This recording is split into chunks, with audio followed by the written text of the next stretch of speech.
Lady के through ही हुआ और उस लेडी से आप सब लोग परिचित हैं और उन्होंने कैसे उनकी जिंदगी में ये डीएक्सन प्रोडक्ट एंटर हुए, क्या उन्हें प्रॉब्लम थी। ये प्रॉब्लम ठीक होने के बाद भी 90% जो पेशेंट होता है वो इस प्रोडक्ट को दवाई समझ के यूज करता है और उसके बाद छोड़ देता है। बट उन्होंने इस प्रोडक्ट से अपने आप को भी ठीक किया और दुनिया के जो उन जैसे लाचार लोग थे जो ठीक होना चाहते थे पर जिनके पास कुछ ठीक होने के लिए नहीं था, उन्होंने इसे एक मिशन का रूप लिया और इस मिशन को आगे बढ़ाने का बीड़ा उठाया कि कोई मेरी बात सुने या ना सुने पर मैं अपना मैसेज जन जन तक पहुंचाऊंगी। और उनके इस मिशन का ही ये आगे रूप है कि जिसमें हम लोग भी इसमें जुड़ पाए। कुछ लोग हमारे में से भी तकरीबन पहले तो हर किसी की लाइफ में हेल्थ इशू ही हुआ है, जो वो डीएक्सन में एंटर हुआ है और जिस तरह से उन्होंने डीएक्सन में अपनी हेल्थ वाली इश्यूज को ठीक करके हेल्थ को अपने आप को हेल्दी बना के फिर इसको बिजनेस के रूप में भी प्रमोट किया, तो उसी तरह उनकी राह पर ही हम सब लोग चल रहे हैं। तो ये सारा जो श्रेय है डीएक्सन का कि हम लोग तो बाद में इसमें एंटर हुए, आप सब भी एंटर हुए, पर जो हमें ये बिजनेस मिला तो कहीं ना कहीं ये उनके उस मिशन का ही रूप है और उनके इस बीड़ा उठाने का ही कारण है कि वो हमें इस बिजनेस में लेकर आई। तो मैं चाहूंगी कि उनका टाइम या उनकी जो कहानी है हम उनकी जुबानी सुने और कैसे कैसे उन्होंने अपने जीवन में इससे ठीक होकर कैसे लोगों को ठीक किया और कैसे इसको बिजनेस के रूप में अपनाया और कैसे उनके आगे भी जैसे एक हाउसवाइफ या एक हाउस लेडी जो होती है उसको अपने बच्चे भी संभालने पड़ते हैं और वो एक ऑलरेडी बिजनेस वुमेन थी और अपना बिजनेस भी चला रही थी और उस बिजनेस के साथ साथ इन्होंने डीएक्सन बिजनेस को कैसे प्रमोट किया, उनकी लाइफ की जो कहानी है हम उन्हीं की जुबानी सुनेंगे। तो मैं ज्यादा टाइम ना लेते हुए मैं चाहूंगी कि एक जोरदार क्लैपिंग के साथ हम उनका वेलकम करें और ताकि हमें भी अपने जीवन में हम उनकी तरह सक्सेस हो सके और उनके नक्शे कदम पर चल सके।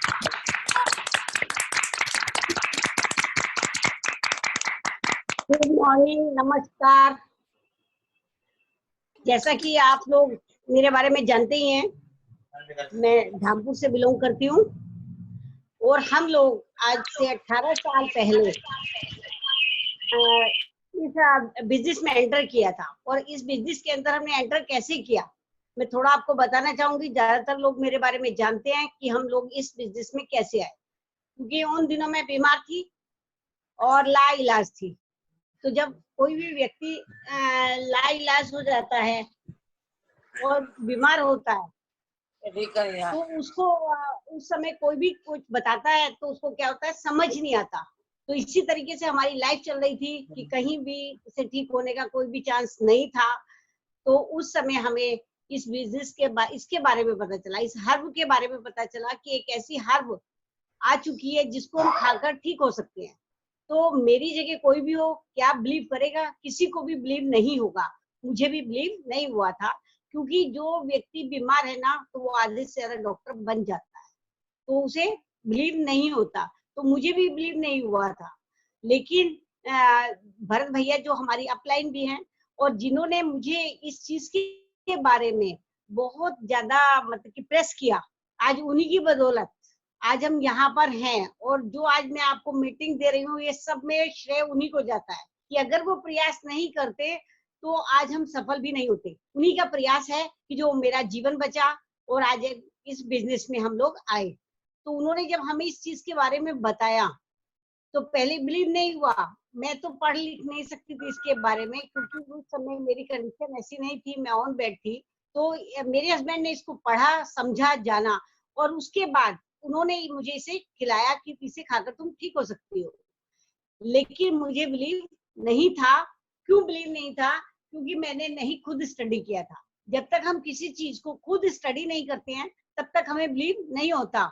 लेकिन उनको बिलीव था। उन्होंने कहा कि तुम खाओ ठीक हो जाओगी। मैंने केवल इसलिए खाया था कि मुझे अब जिंदगी नहीं चाहिए। मुझे अब अगर इस प्रोडक्ट का कोई साइड इफेक्ट हुआ तो मैं किसी को नहीं बताऊंगी। इसलिए मैंने इस प्रोडक्ट को खाया। लेकिन इस चमत्कार को नमस्कार है, इस जड़ी बूटी में ये गोड हर्ब है, इस गोड हर्ब ने साबित किया कि ये गोड की तरह काम करती है। और इस हर्ब को खाने से जहां मुझे कोई रिजल्ट नहीं आ रहा था, वहां मैं 1 वीक में खड़ा होने लगी और मैंने 15 दिन के अंदर किचन में आके काम करना शुरू किया। तो जब मुझे किसी भी व्यक्ति को अगर आपको निराशा मिलती है कि ये ठीक नहीं हो सकता, तो आप समझ सकते हो कि उसकी स्थिति क्या होगी। लेकिन जहां से उसे उस चीज में आशा मिलती है और ठीक होने लगता है, तो उसकी खुशी का भी ठिकाना नहीं रहता। तो जब मैं इसमें ठीक होने लगी, तो मैंने अपने आप से वादा किया कि मैं अकेली ऐसी लेडी नहीं हूँ जो इस प्रोडक्ट को खाकर ठीक हो रही हूँ, या मैं बीमार पहली महिला नहीं हूँ जो बीमार हूँ। मुझे लोगों तक जाना है, जो लोग बीमार हैं, जो कहीं से ठीक नहीं हो पा रहे हैं, मुझे जाकर उनकी मदद करनी है, मुझे उन लोगों को बताना है इसके बारे में। तो मैंने अपने अंदर एक विश्वास था, मतलब अपने आप से एक वादा किया था। जब इंसान अपने आप से वादा करता है तो उस वादे को पूरी तरह से निभाता है, क्योंकि किसी का प्रेशर नहीं था, लेकिन मुझे खुशी थी कि मैं ठीक हो रही हूँ। तो मैंने लोगों को बताना इसके बारे में शुरू किया, क्योंकि मैं एक वोकेशनल का इंस्टीट्यूट भी चलाती थी। तो उसी इंस्टीट्यूट में मेरे पास बहुत लोग आते थे, तो जो भी मुझे मेरे हेल्थ में इम्प्रूवमेंट दिखता था, वही मेरे से पूछता था कि मैडम आप क्या खाती हो, कैसे ठीक हो रही हो? आप तो कहते थे कि मैं ठीक नहीं हो सकती। मैंने कहा भाई ऐसे गैनड्रमा के प्रोडक्ट हैं, वो खा रही हूँ जिससे मैं ठीक हूँ। तो हर इंसान बीमार है, हर इंसान को कोई ना कोई प्रॉब्लम लगी हुई है, लेकिन क्या होता है, हम अपनी बात उनसे नहीं कह पाते, इसलिए हमारी बात उन तक नहीं जा पाती और हम मतलब रह जाते हैं बताने से। तो मैंने उनको बताया कि ऐसे ऐसे हर्ब है और जिसको खाने से मैं ठीक हो रही हूँ। तो लोगों ने पूछा क्या इस बीमारी का इलाज है, क्या इस बीमारी का इलाज है? क्योंकि नया नया नया हम लोगों ने इसको जाना था, उस समय कोई एक्सपीरियंस भी हमारे पास नहीं था, इतना लिटरेचर भी नहीं था, नेट पर भी कुछ नहीं था इतना। तो हमने उनसे केवल एक बात कही कि कहते हैं इससे सब बीमारियां ठीक होती हैं, पर पता नहीं, आप भी खा के देख लो, जैसे मैं ठीक हुई हो सकता है आप ठीक हो जाओ। ये क्या था, एक कॉन्फिडेंस, क्योंकि मैं ठीक हुई थी। हम अगर अपनी बात को कॉन्फिडेंस के साथ सामने वाले से कहते हैं तो उसको हमारे पर बिलीव होता है। तो लोगों ने मुझे देखकर इसको खाना शुरू किया, लोगों के अंदर रिजल्ट आने लगे। जब लोगों में रिजल्ट आने लगे तो मुझे बहुत खुशी हुई। जब मुझे खुशी हुई, अब मेरे को एक किस्म से कहते हैं ना कि जब किसी कोई भगवान मिल जाए तो आदमी कैसा होता है, बहुत खुश हो जाता है और वो पागलों की हद तक चला जाता है। उसी तरीके से जब मुझे स्वास्थ्य मिला तो मैं भी उसी तरीके से पागलों वाली स्थिति में आ गई। मुझे क्या लगता था, कोई भी व्यक्ति अगर गलती से मेरे आगे ये कह देना कि मैं बीमार हूँ, मैं उसे पकड़ कर बैठ जाती थी कि भाई तू कुछ मत खा, ये प्रोडक्ट खा ले, तू इससे ठीक हो जाएगा। तो उसका परिणाम क्या होता था, ये मेरे से बोले कि तू सबको मत कह, तेरा बिजनेस इससे तेरे बिजनेस पे इफेक्ट पड़ेगा। लेकिन मैं कहती थी कि नहीं, मैं सच बोल रही हूँ, मैं झूठ नहीं बोल रही। और अगर मेरे खाने से, मेरे बताने से लोग ठीक होते हैं तो इससे बढ़िया कोई और काम नहीं है। तो मैं लोगों को बताती चली गई, लोग ठीक होते चले गए। जब लोग ठीक हुए तो मेरा विश्वास और ज्यादा बढ़ गया। जब विश्वास ज्यादा बढ़ा, कोई भी चीज है, कोई भी अच्छा या बुरा कार्य है, महिला कहाँ करेगी? सबसे पहले लेडीज उस कार्य को कहाँ पर करती है? अपने मायके में। तो मायके में मैंने इसको मेरी जो भाभी है, राजीव से बड़ा जो मेरा भाई है, उसकी वाइफ को जो माइग्रेन था, तो मैंने उनको दिया ये माइग्रेन में, तो उसको माइग्रेन ठीक हो गया। मम्मी मेरी बीमार थी, मम्मी को मैंने ये प्रोडक्ट खिलाए, मेरी मम्मी ठीक हो गई। मेरी मम्मी 8 साल तक रिएक्शन के प्रोडक्ट खाकर जिंदा रही, जिनका हार्ट, किडनी, लिवर सब कुछ इफेक्ट हो चुका था। डॉक्टर्स ने उन्हें भी मना कर रखा था कि इनकी जिंदगी ज्यादा नहीं है, लेकिन वो भी 8 साल इन प्रोडक्ट को लेकर जिंदा रही। तो मुझे मतलब सबसे बड़ी खुशी ये मिली कि इससे मैंने लोगों की जिंदगियों को बदला, तो और आत्मविश्वास बढ़ता चला गया। फिर जैसे जैसे हम लोगों को धीरे धीरे इसके बारे में बताते गए, तो ये पर मंथ मेरा चेक बढ़ा। हम लोगों को अभी इसके बिजनेस की एबीसीडी भी नहीं पता थी, क्योंकि हम लोगों ने इसको बिजनेस पर्पस से ज्वाइन ही नहीं किया था। और हर इंसान का जो बीमारी के लिए आए, उसको बीमारी से मतलब होता है, जो जिस कार्य के लिए आता है उसे वही कार्य अच्छा लगता है। तो हमें क्या था कि हमें ठीक होना है, तो हम इसे बिजनेस पर्पज से नहीं कर रहे थे, लेकिन हम इसे कर रहे थे और लोगों को भलाई के लिए लोगों को बता रहे थे कि लोग ठीक हो जाए। एक भावना थी कि लोगों में समाज सेवा करनी है, लोगों को इसके बारे में बताना है। एबीसीडी के बिजनेस की हमें बिल्कुल भी मालूम नहीं थी। तो क्या होता है, जब हम इस प्रोडक्ट को खरीदते हैं, हमें भरत भैया ने कहा कि आप इसमें एक ज्वाइनिंग डाल दो, आप फ्री ज्वाइनिंग है, आप इसमें ज्वाइनिंग डालो तो आपको जो है प्रोडक्ट लेस पर मिलेगा। अब छूट वो महिलाओं के लिए एक बहुत विशेष आकर्षण का कारण होती है। जब मुझे बताया गया कि इससे प्रोडक्ट आपको सस्ते मिलेंगे, तो मैंने इसमें अपना कार्ड बनवा लिया। कार्ड बनवा के जो हमने कार्ड से प्रोडक्ट परचेज किया, तो उसमें क्या हुआ, पहली बार का जो चेक था वो 42 रुपए का जब मुझे आया तो बड़ी खुशी मिली कि 42 रुपए आप मुझे प्रोडक्ट में कम देने पड़ेंगे। तो धीरे धीरे जब हम लोगों को बताते गए तो पर मंथ मेरा चेक बढ़ता गया। 6 महीने के अंदर अंदर मैं इसमें रूबी बन गई। और जब मैं रूबी बनी तो मुझे मेरे अंदर एक और कॉन्फिडेंस आया कि रूबी बनने के बाद अब मैं इसमें बिजनेस पर्पज से भी हमें देखना चाहिए, क्योंकि जब हम रूबी बनते हैं तो उस समय में 10,500 रुपए मोबाइल फोन खरीदने के लिए मिले थे और 10-11 हजार का हमारा चेक था, 20-22 हजार के करीब का हमारा चेक आया था। तो उस चेक को देखकर मेरे हस्बैंड ने मेरे से पूछा कि तुमने क्या किया जिसमें अभी तुमने कोई काम ही नहीं किया बिजनेस पर्पज से, जिसमें 22,000 का चेक कैसे आया। मैंने कहा आप मना करते थे ना कि आप लोगों को मत बताओ, आप लोगों को मत बताओ, लोग आपके घर आना बंद कर देंगे। लेकिन मैंने लोगों को बताया और बताने मात्र से मैं हमारे पास इतने रुपए आए, तो हमें इस काम को करना चाहिए। फिर इन्होंने इसको बिजनेस पर्पज से देखा। जब इन्होंने इसको बिजनेस पर्पज से देखा, बिजनेस के रूप में हमने पूरी इसकी जानकारी ली, तो फिर हम इसमें बिजनेस करने के लिए आ गए। हमने कहा इसमें तो बिजनेस करना चाहिए, बहुत अच्छा है, यहाँ हमें स्वास्थ्य भी मिल रहा है और पैसा भी मिल रहा है। तो जब दोनों मिला तो आपको क्या हुआ, फिर हमने इसे जब बिजनेस पर्पज से करा तो फिर वापस मैं कहा जाती हूँ अपने मायके।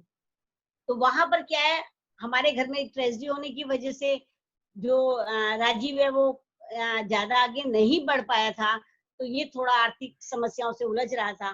तो हमने इससे कहा कि उस समय जॉब करता था, हमने कहा भाई तू देख, इसके साथ साथ इस बिजनेस को कैरियर के रूप में कर ले, अगर करेगा तो साथ में, अभी तो तू उस काम को कर रहा है, उसके साथ अगर इसको भी करेगा तो तुझे डबल इनकम आ जाएगी। और जिस दिन तेरी इनकम इस नौकरी से ज्यादा हो जाएगी, उस दिन अपनी नौकरी को छोड़कर फुल टाइम इसमें आ जाना। तो क्या ये एक आसान कार्य था? किसी को मनाना आसान कार्य है? तो जैसे वो खुद भी बताता है, तो ये एक बहुत टिपिकल काम था, क्योंकि वो बिजनेस करना नहीं चाहता था, वो इससे भागता था, जो उसने कल भी अपने स्टोरी में बताया। लेकिन मैंने प्रयास करना नहीं छोड़ा, इन्होंने प्रयास करना नहीं छोड़ा, हम इसके पीछे लगे रहते थे कि तुझे काम करना है करना है। 24 घंटे हमारा दिमाग इसमें लगा रहता था, क्योंकि हमें भविष्य दिखाई देने लगा था। जब हमने इसमें इसे बिजनेस पर्पज से जोड़ा और धीरे धीरे इसके साथ हम लोगों ने मिलकर काम किया, तो ये बिजनेस के रूप में आगे बढ़ा और आज आपके सामने है कि इसने हमें भी पीछे छोड़ दिया।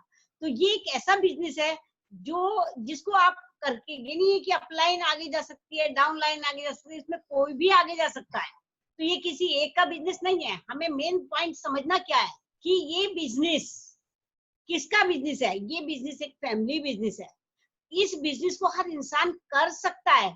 कौन कर सकता है? जिसके अंदर इच्छा शक्ति होगी, जो ये कहे कि मुझे इस काम को करना है, मुझे इससे पैसा कमाना है, वही व्यक्ति इस क्षेत्र में कार्य कर सकता है। मेरी इच्छा शक्ति क्या थी कि मुझे इससे पैसा कमाना है। और क्यों कमाना है? क्योंकि मैं शुरू से एक स्वावलंबी रही हूँ, मुझे अपने ऊपर किसी का भी खर्च कराना पैसा पसंद नहीं था, क्योंकि मैंने शुरू से खुद कमाया है। तो यहाँ पर क्या था, जब मैं बीमार पड़ी तो मेरे हस्बैंड का सारा पैसा मेरे ऊपर लगा, तो वो मुझे अच्छा नहीं लगता था। मुझे लगता था कि मुझे कुछ करना चाहिए, इन्होंने मेरे ऊपर इतना खर्च किया, ये एक मेरे ऊपर बोझ है, मुझे इस बोझ को उतारना है। तो हमने इसमें बिजनेस को, मैंने बिजनेस पर्पज से किया कि मुझे करना है, मुझे लोगों को बताना है, घर घर जाके बताना है। कोई मेरे बारे में कुछ भी कहे, मुझे उस चीज से कोई फर्क पड़ने वाला नहीं है। तो जब हम ये निर्णय अपने अंदर लेते हैं, तो फिर कोई हमारी मजाक बनाए, कोई हमें कुछ भी कहे, तो हमें कुछ भी समझ में नहीं आता, हमें अपना कार्य ही समझ में आता है। तो हमने इसको करना शुरू किया। आज आप ये सोच, इस बिजनेस को करते करते मैंने जितना मेरे ऊपर पैसा लगा था ना, वो सारा पैसा मैंने ब्याज सहित अपने हस्बैंड का उतार दिया। अब मैं कर्जा मुक्त हूँ उस बिजनेस उस बीमारी में जो मेरे ऊपर खर्च हुआ था। तो ये हमें सौभाग्य की बात है कि एक ऐसी कोई प्लेटफॉर्म मिले जहां हम स्वस्थ भी हो सकते हैं और जहां हमारा पैसा भी वापिस आ सकता है। क्या कभी किसी का बीमारी में पैसा वापिस आया? क्या कभी कोई हॉस्पिटल में जाकर ठीक हुआ? जो दिया सो दिया, वो खत्म हो गया, वो आपको कभी नहीं मिलेगा। लेकिन यहाँ हमारा पैसा सारा लौट कर वापिस आ जाता है। मैं महिलाओं से कहना चाहती हूँ, जो लोग बहाने बनाते हैं, हमें बहाने नहीं बनाने हैं। हम बहाने किसके लिए बना रहे हैं? लोग कहते हैं आज हमारे पास टाइम नहीं है, आज हमारे पास टाइम नहीं है, हम कल करेंगे, आज हमारे बच्चे छोटे हैं, आज हमें पढ़ाना है। अरे किसके लिए कर रहे हो? सब बच्चों के लिए कर रहे हैं हम। अगर बच्चों के लिए अगर हम काम कर रहे हैं तो हमें अपने शक्ति को का परिचय देना है। नारी के अंदर वो शक्ति है कि वो जो चाहे वो कर सकती है। और नेटवर्किंग में तो 76% महिला ही कामयाब है। पुरुष की संख्या तो इसमें 24 है, लेकिन हम दुर्भाग्य की बात है हमारे यहाँ अभी 76% महिलाओं की संख्या होने के बाद भी हम लोग कम काम कर रहे हैं, क्योंकि हम अपने आप को कम आंकते हैं। हम कम नहीं है, हम जो चाहे जैसे चाहे हम कर सकते हैं, क्योंकि ये पावर भगवान ने केवल महिलाओं को दी है। ये पावर पुरुषों के पास नहीं है। महिला ही हर प्रकार से मैनेज कर सकती है। मेरे पास ये बिजनेस जिस समय आया उस समय मेरा सब कुछ मतलब बिखरा हुआ था। मुझे उसी दौरान मेरा मकान बन रहा था जो मेरी बीमारी की वजह से रुक गया था, मुझे उसको भी पूरा करना था। मुझे उस समय गाड़ी भी लेनी थी, उस समय बच्चों की पढ़ाई भी थी, सारा कार्य मेरा पास उस समय था। अगर मैं उस समय ये सोचती कि मैं अब तो स्वस्थ हो गई, मैं बिजनेस क्यों करूं, मैं तो अपना इंस्टीट्यूट चला रही हूँ, मुझे तो वही काम करना है, तो क्या जो मैंने अचीव किया वो कर सकती थी? कभी नहीं कर सकती थी। मैं केवल बहाने बनाती। मैं बहाने बनाने वाले लोगों के लिए एक बात कहना चाहूंगी कि हमने कैसे किया उस समय कार्य। उस समय समझाने वाले हमारे पास ज्यादा नहीं थे, नॉलेज ज्यादा नहीं थी, हमारे पास उतना लिटरेचर नहीं था, कुछ नहीं था उस समय में। हम उसके बावजूद भी हमने काम किया। कैसे किया? हम दिन में अपना इंस्टीट्यूट चलाते थे और उसके बाद अपने बच्चों को भी पढ़ाना, देखना, और रात को उनको खाना खिला के उनको अंदर ताले में बंद करके हम दोनों पति पत्नी रोज एक घर निकल जाते थे कि आज हमें यहाँ जाना है, आज हमें वहां जाना है। हम रोज रात को वर्किंग करते थे, क्योंकि हमें काम करना था, हमें पैसा चाहिए था। हमें पता चल चुका था कि यहाँ पर बहुत अधिक पैसा है और हम काम करेंगे तो हमारे सपने यहीं से पूरे होंगे। जब तक हम अपने सपने नहीं बनाएंगे और उन सपनों को पूरा करने के लिए नहीं सोचेंगे, हम कोई भी कार्य नहीं कर सकते। हम बहाने ही बनाते रहेंगे। हमें बहाने बनाना नहीं है, हमें आगे बढ़ना है। हमने बहाने नहीं बनाए, हम आगे बढ़े। आगे बढ़ने के लिए हमें संघर्ष करना पड़ा, और संघर्ष करने वालों की हमेशा जीत होती है। जो लोग संघर्ष करते हैं वही आगे बढ़ते हैं। जो बहाने बनाते हैं उन्हें कोई नहीं पूछता, वो घर में बहाने बनाकर ही रह जाते हैं और वो अपने मन में ही सोचते रहते हैं, उनका कुछ नहीं होता, ना वो आगे बढ़ सकते हैं। तो हमने बहाने नहीं बनाने हैं। अगर हम सीरियस आए हैं इस बिजनेस के अंदर, हम इसमें काम करना चाहते हैं, तो बहुत आसान है इसमें काम करना। कोई भारी बात नहीं है, कोई टिपिकल काम नहीं है। हमें इसे जितना हम इसे मुश्किल समझेंगे उतना ये मुश्किल बन जाता है। केवल हमें करना क्या है, हमें केवल जो हमें बताया जाता है उसको सुनना है। उस समय लिटरेचर नहीं था, कुछ नहीं था, तो हम क्या करते थे, जहां भी मीटिंग होती थी, हमने कोई मीटिंग अपनी लाइफ में मिस नहीं की। कितना भी हमारा कार्य जरूरी आगे बढ़ गया, हमने उस कार्य को स्थगित किया और हमने मीटिंग सुनी। और मीटिंग सुनने से क्या होता है, हमारा ज्ञान बढ़ता है। जब हमारा ज्ञान बढ़ेगा तो हमें काम करने का तरीका नजर आ जाता है, और वो तरीका जब आ जाता है तो हम खुद ही काम करने लगते हैं। बहुत सारे लोगों के साथ आज क्या समस्या आती है कि लोग क्या कहेंगे। लोग तो कुछ ना कुछ कहेंगे, आप कुछ करो या मत करो, लोगों का काम है कहना। हमें लोगों की नहीं सुननी है, हमें अपनी बात लोगों को सुनानी है। हम ये करते हैं कि हम लोग अपनी बात नहीं सुनाते, लोग जो हमें कहते हैं हम उनकी सुनना शुरू कर देते हैं। 4 जनों ने हमें कहा, हम 4 जनों के पास गए अपने बिजनेस को लेके, हमने उनको बताया कि ये प्रोडक्ट ऐसे है, आप इसको खाओ, इसको यूज करो, तो वो लोग उन्होंने हमें मना कर दिया और हम निराश होकर घर आ जाते हैं। अरे हमारी तो कोई नहीं सुनता। हम एक शब्द का इस्तेमाल करते हैं जो बहुत आसान शब्द है कि हमारी कोई नहीं सुनता। कोई आपकी नहीं सुनता या आप किसी को सुना नहीं पा रहे हैं। जब आप किसी को अपनी बात बता ही नहीं पा रहे हैं तो आपकी बात को सुनेगा कौन? उसके लिए हमें तैयार होना है। चाहे आप एक प्रोडक्ट लो, चाहे आप चाय लो, चाहे आप पेस्ट लो, चाहे आप साबुन लो, उस प्रोडक्ट को स्वयं यूज करो, फिर देखो कि जो जो इसमें बताया जाता है क्या इसमें वो सब चीज है, क्या हम इस प्रोडक्ट को जो हम ले रहे हैं क्या वास्तव में ये प्रोडक्ट वैसा ही है, क्या इसका ये बेनिफिट हो रहा है। अगर आपने उस प्रोडक्ट को यूज किया और उसका वास्तविक बेनिफिट को महसूस किया तो आप दूसरे की आंखों में आंखें डाल के बोल सकते हो, आप कह सकते हो कि नहीं आप गलत बोल रहे हो, मेरा प्रोडक्ट काम करता है। आज अगर कोई भी व्यक्ति आके हमसे कह दे कि डीएक्सएन का ये प्रोडक्ट बेकार है, ये डीएक्सएन का प्रोडक्ट काम नहीं कर रहा है, इसका रिजल्ट नहीं है, तो मैं आज उससे भिड़ जाती हूँ। क्यों भिड़ जाती हूँ? क्योंकि इसका हर प्रोडक्ट हमने अपने ऊपर अप्लाई कर रखा है, हर प्रोडक्ट का रिजल्ट ले रखा है। जिस प्रोडक्ट का अगर हम रिजल्ट नहीं लेते हैं तो मैं उस प्रोडक्ट को प्रमोट भी नहीं करती, क्योंकि किसी भी चीज को प्रमोट करने से पहले हमें उसको यूज करना जरूरी है। और जब हम यूज करके रिजल्ट ले लेते हैं तो फिर डर किस बात का, फिर तो डर की गुंजाइश ही नहीं रहती। डरता कौन है? जो उस कार्य को नहीं करता। हमें कार्य को करना है, जब हम कार्य को करेंगे, करके लोगों को बताएंगे तो हमें डर नहीं है, हमें भिड़ना है। तब हम भिड़ सकते हैं कि नहीं हमारे प्रोडक्ट में दम है, हमारा प्रोडक्ट ये काम करता है। क्योंकि जब मेरे ऊपर काम कर रहा है तो वो आपके ऊपर भी काम करेगा। पर हम ये बात कैसे कहेंगे? क्योंकि हम यूज नहीं करते। हम खुद कहते हैं कि महंगा है, हम खुद कहते हैं कि इस प्रोडक्ट को यूज करने से रिजल्ट ये चीज में नहीं आ रहा है। बहुत सारे लोग कहते हैं नहीं रिजल्ट तो है लेकिन महंगा है। हम उनसे पूछते हैं महंगा कैसे है, क्योंकि उनके दिमाग में एक घर कर जाती है कि प्रोडक्ट का वो कहते हैं रिजल्ट, वो देखते हैं कि एक डिब्बा चाय की पत्ती 310 रुपए इसका जो है डीपी प्राइस है, 385 रुपए इसका एमआरपी, तो डीपी प्राइस पे 310 रुपए की चाय। अरे भाई सोना कितना महंगा होता है, फिर भी हम खरीदते हैं। ब्रांडेड कपड़े खरीदते हैं, कितने महंगे हैं। और शरीर जो हमारा ब्रांडेड है, जिसको ईश्वर ने दिया है, जिस शरीर के बिना आप एक कदम नहीं चल सकते हो, सब सारी पूंजी आपकी यहीं रखी रह जाएगी, केवल ये शरीर ही आपका साथ देगा। तब भी इस शरीर के ऊपर हम खर्च करते हुए महंगा और सस्ता सोचते हैं। मैंने ऐसे ऐसे लोग देखे हैं जो कहते हैं कि हम पे बहुत पैसा है, लेकिन जब महंगे और सस्ते की बात आती है तो उन्हें चाय की पत्ती महंगी लगती है, पेस्ट महंगा लगता है।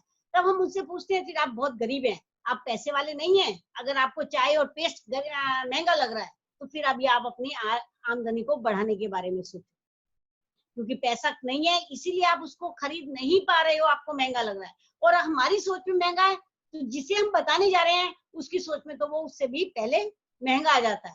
तो हमें महंगा और सस्ता नहीं, हमें ये देखना है कि इसमें क्या है। 1 रुपए की चाय, 1.5 रुपए की चाय कैसे महंगी हो सकती है, जिसको पीने से हमारी 1000 बीमारियां खत्म होती है। आज कोरोना काल है, कोरोना काल में भी क्या हो रहा है, इसी के मेडिकल जर्नल क्यों आ रहे हैं और किसी चीज का मेडिकल जर्नल क्यों नहीं आ रहा है? क्योंकि ये काम कर रही है, ये हमारे इम्यूनिटी को बिल्ड करती है। तो गोड हर्ब है, गोड की तरह काम करती है। तो गोड की आप परीक्षा ले सकते हो क्या? मानव के अंदर क्या उतनी पावर है जो वो गोड की परीक्षा ले ले? गोड तो गोड है, जब ये गोड हर्ब है तो इसका मतलब गोड है। तो गोड के लिए आप बार बार क्यों सोचते हो? गोड को, आपके पास गोड हर्ब है इसका मतलब आपके पास गोड है। आपको बिलीव करना है कि ये गोड है और मेरे को इसे लोगों तक पहुंचाना है। और इस समय की डिमांड है। अगर आप सच्ची सेवा करना चाहते हो, आपके अंदर एक सच्ची भावना है, आप चाहते हो मानव कल्याण करना, तो आपको जो है मानव कल्याण करना है तो आपको इसी कार्य को करना है। आपको लोगों को बताना है कि ये प्रोडक्ट खाने से आप कोरोना से कैसे बच सकते हैं, आपकी इम्यूनिटी को कैसे बिल्ड कर सकते हैं और आपके घर में कैसे पैसा आ सकता है। अगर मेरे घर में पैसा आ सकता है तो आपके घर में भी पैसा आ सकता है। पैसा कमाना क्या आसान काम है? जब भी हम बचपन से, जब हम पैदा होते हैं और हम 3 साल के होते हैं, आजकल तो 2.5-3 साल में ही बच्चों को एडमिशन करा दिया जाता है। उस समय से हम पढ़ते हैं, तो क्या पढ़ते पढ़ते कोई जो है नौकरी करने लगता है या उसकी डिग्री मिलने से पहले ही वो कुछ कमाने लगता है? जब हम पढ़ते हैं, पढ़ने में भी हमें 18-20 साल लग जाते हैं। उस 18-20 साल के बाद हमें नौकरी के लिए जो हमारी चाहते थे वो भी नौकरी सबको नहीं मिलती जितने की हमें सैलरी की जरूरत होती है। क्या सभी के वो सपने पूरे होते हैं? पर हम इस आशा उम्मीद से कि हम हमारे सपने पूरे होंगे, हम पढ़ते हैं और कितना पढ़ते हैं, हमारे माँ बाप कितना पैसा हम पे खर्च करते हैं, फिर भी हम उनके सेटिस्फाई नहीं होते। और यहाँ पर आप अगर थोड़ा सा ध्यान लगा लें, थोड़ा सा प्रैक्टिकल कर लें, एक एक प्रोडक्ट का प्रैक्टिकल कर लें, तो आप जितना आप सारी लाइफ में नहीं कमा सकते थे उतना आप इसमें कमा सकते हैं। एक महिला के ऊपर क्या दायित्व है? महिला पूरे घर को देखती है, पूरा घर परिवार बच्चे सबकी जिम्मेदारी किसके ऊपर है? एक महिला के ऊपर। आज महिला चाहे कोई भी कार्य करे, हाउसवाइफ कहो उसे, चाहे उसे बिजनेस वुमेन कहो, कुछ भी कहो, लेकिन सारा कार्य तो महिला को ही करना होता है। तो महिला ही मैनेज करती है उसके घर में कौन सा सामान आना है, कौन सा नहीं आना है, किस सामान से उसका घर परिवार ठीक रहेगा और किससे नहीं ठीक रहेगा। तो बहुत बड़ा दायित्व महिला के ऊपर है। अगर महिला चाहे तो वो अपने घर को परिवर्तित कर सकती है, बदल सकती है। करना उसको क्या है? ब्रांड चेंज करना। सामान पहले भी उसके घर में आ रहा था और आज भी आ रहा है, तो हमें पहले हम घटिया प्रोडक्ट ला रहे थे, आज हम एक अच्छे ब्रांडेड प्रोडक्ट यूज कर रहे हैं। अगर हम ब्रांडेड प्रोडक्ट यूज करेंगे तो हमारे घर में बीमारियां नहीं आएंगी और हम बीमारियों से बच जाएंगे, प्रिजर्वेटिव से बच जाएंगे, केमिकल वाली चीज हमारे घर में नहीं आएगी। हम एक अच्छी चीज यूज करेंगे जिसको यूज करने से हमारा पूरा परिवार हेल्दी होगा और हम पार्ट टाइम में बिजनेस कर सकते हैं। लोग इसमें पार्ट टाइम में बिजनेस करने निकलते हैं, लेकिन बाद में क्या होता है? वो फुल टाइम इसमें आ जाते हैं। हम लोग भी क्या था, हम बिजनेस करने तो आए नहीं थे, बीमारी के लिए आए थे, लेकिन जब पैसा दिखाई देता तो हर आदमी बिजनेस करता, तो हमने भी बिजनेस करना शुरू किया। जब बिजनेस करना शुरू करा, आप सोचो इसमें कितना पैसा होगा कि जो मैंने इंस्टीट्यूट चलाती थी, जो पूरे डिस्ट्रिक्ट में मेरा ही एक इंस्टीट्यूट था वोकेशनल का, जिसको के लिए आज दूसरा कोई इंस्टीट्यूट अभी तक नहीं खुल सका, और मानव संसाधन विकास मंत्रालय से जिसको एफिलिएशन मिला था, मैंने उसको पल भर में बंद कर दिया। मैंने सोचा भी नहीं कि मैं इसको बंद करूंगी तो मुझे दिक्कत होगी, क्योंकि हम वही कार्य करना पसंद करते हैं जिस कार्य में हमें अधिक पैसा मिलता है। वहां पैसा वहां भी था, लेकिन वहां क्या था? आजादी नहीं थी। वहां हमें 6 दिन तो लगातार काम करना ही करना था, सुबह से लेके शाम तक हमें वहीं पर काम करना था। लेकिन मुझे क्या चाहिए था? मुझे आजादी चाहिए थी, मुझे उसी एरिया में नहीं रहना था, मुझे पूरे हिंदुस्तान में घूमना था, विदेशों में जाना था। तो मेरे सपने बड़े थे, मैंने उसको छोड़ा और मैं इस बिजनेस में आ गई। और आज जीएक्सन के बिजनेस से मैंने सारी वो चीजें हासिल की है जो शायद मैं नहीं कर सकती थी। मेरा सपना था मैं अपने बच्चों को डॉक्टर बनाऊं, लेकिन मैं कैसे बनाती? एक मध्यम परिवार में उतना पैसा नहीं होता कि हम 2 बच्चों को एक साथ मेडिकल की पढ़ाई पढ़ा दें। लेकिन जीएक्सन के चेक से मैं ये पूर्ण कर पाई। जीएक्सन का जो चेक आता था, हम उस चेक को इनकी फीस में जमा कर देते थे, जिससे मैंने इनकी पढ़ाई को पूरा किया। आज मेरे बच्चे दोनों सेटल्ड हैं, बहू भी सेटल्ड है, बच्चे सेटल्ड हैं, सब डॉक्टर हैं। तो आज हमें पैसे के लिए किसी को भी एक दूसरे के ऊपर हम नहीं निर्भर हैं कि हमें एक दूसरे से पैसा लेना है। हर घर में जो झगड़े होते हैं वो पैसे को लेके होते हैं। अगर आप सब इंडिपेंडेंट कमा रहे हो तो आप किसी के ऊपर बोझ नहीं हो। हम महिलाओं को विशेष ये ध्यान देना चाहिए कि जब हम पे बुढ़ापा आएगा तो उस समय में जब हम कार्य करने के लायक नहीं होंगे, तो उस समय जीएक्सन ही एकमात्र ऐसा साधन होगा जिसे हम खा के स्वस्थ रह पाएंगे और जिसका बिजनेस कर पाएंगे, और बिजनेस से हमारे पास पैसा होगा तो हमें बच्चों का मुंह नहीं देखना पड़ेगा। तो मैं तो सबके लिए एक ही बात कहना चाहूंगी कि हमें इस बिजनेस को करना चाहिए और अपने भविष्य को सुरक्षित करने के लिए करना चाहिए। अपने परिवार का भविष्य तो हमें सुरक्षित करना है, उसके साथ साथ हमें अपना भी भविष्य सुरक्षित करना है। अपने भविष्य को सुरक्षित करने के लिए इस बिजनेस को हमें करना चाहिए। अंत में मैं, क्योंकि समय थोड़ा आगे नहीं अलाउ कर रहा है, एक छोटी सी कहानी के माध्यम से आपको बताकर मैं इसे क्लोज करना चाहूंगी कि एक साधु थे, एक महात्मा साधु थे जो जंगल में तपस्या कर रहे थे। तो वो कुछ सिद्धियां प्राप्त कर रहे थे। उनका था कि मैं जो नदी है जल के ऊपर ऐसे ही बिना मतलब जैसे हम धरती पर चलते हैं ऐसे ही मैं जल पर चल सकूं। तो मैं वो उस विद्या को कर रहे थे, तो उसके में उन्हें काफी समय लगा तो पास के गांव में नदी पार एक गांव था, उसमें एक परिवार था जो उनकी हेल्प करता था। सुबह और शाम वो उनको दूध देता था लाके, तो वो दूध वो पीते थे और वो तपस्या में लग जाते थे। तो ऐसा काफी समय तक ये चलता रहा। वो अपने मंत्रों को जानते रहे, मंत्रों को के बारे में खोजबीन करते रहे। तो एक दिन क्या हुआ, तो उस गांव का जो उस परिवार का जो मुखिया था, वो उनको दूध देने नहीं आ पाया, उसे कहीं बाहर काम से जाना पड़ा। उसने अपनी बेटी से कहा कि बेटे आज आप दूध दे आना, क्योंकि मैं नहीं जा पाऊंगा। अब उनकी बेटी जो दूध लेके जाती है, तभी थोड़ा मौसम खराब हो जाता है। तो उसकी माँ उससे कहती है कि बेटा आज तो दूध दे आ, लेकिन अब बरसात का मौसम आ गया है, कल के लिए मना कर आना कि कल को बारिश अगर हो गई, नदी में पानी भर गया तो मैं नहीं आ पाऊंगी, तो आप कल दूध का इंतजाम अपना कर लेना। तो वो दूध लेकर गई नदी पार करके। तो उसने उनसे कहा कि आज तो मैं आपके लिए दूध ले आई हूँ, कल मैं आपके लिए दूध लेके नहीं आऊंगी, क्योंकि कल जो है बारिश का मौसम हो रहा है और नदी भी उफान पर आ रही है। तो उस साधु महात्मा ने कहा बेटा कोई बात नहीं, मैंने ये मंत्र कल ही तैयार किया है और तुम इस मंत्र को करती जाओ और नदी को पार कर लोगी, बिना किसी उसके पानी आपका कुछ भी नहीं बिगाड़ पाएगा। ये उसको पता था कि वो इस मंत्र को खोज रहे हैं। अब उसको इस विश्वास था, उसने उस मंत्र को पढ़ते पढ़ते नदी को पार कर लिया, नदी उसकी पार हो गई। तो अगले दिन भी वो दूध लेकर उस मंत्र को पढ़ते पढ़ते नदी पार करके आ गई। उन्होंने कहा अरे बेटा तुम तो मना कर गई, तुम आ गई। उसने कहा आपने जो मुझे मंत्र दिया था, मैं उस मंत्र को पढ़ते पढ़ते आ गई हूँ।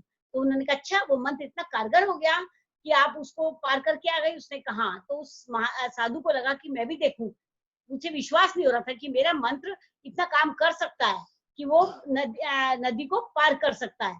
तो उन्होंने क्या किया, अगले दिन वो भी उसमें नदी को मंत्र को पढ़ते पढ़ते उसमें जाने लगे। जब वो आधी नदी पार की तो वो उसमें डूब गए। तो वो क्यों डूब गए? क्योंकि उनको पूर्ण विश्वास नहीं था कि मैं इसको पार भी कर पाऊंगा या मेरा मंत्र इतना कारगर है। लेकिन उस लड़की को विश्वास था कि मेरा मंत्र कारगर, ये मंत्र उन्होंने पढ़ा, तपस्या से सिद्ध करा है और मैं इस मंत्र को पढ़ के नदी पार कर लूंगी। तो उन्होंने नदी पार कर ली और वो डूब गए। तो इसमें क्या, इससे हमें क्या मैसेज मिलता है कि हमें विश्वास, जब तक हमें विश्वास नहीं होगा तब तक हम सक्सेस नहीं हो सकते।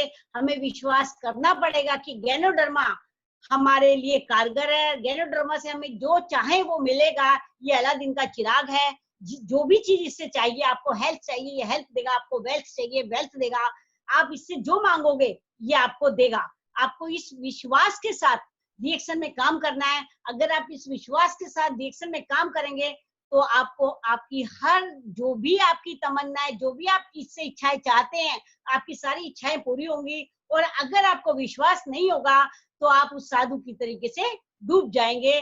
तो हमें विश्वास करना है ज्ञानोधर्मा पर, गोड हर पर। गोड हर गोड की तरह काम करती है। तो इसी के साथ मैं अपने शब्दों को विराम देती हूँ। गो क्राउन एम्बेसडर। थैंक यू, नमस्कार।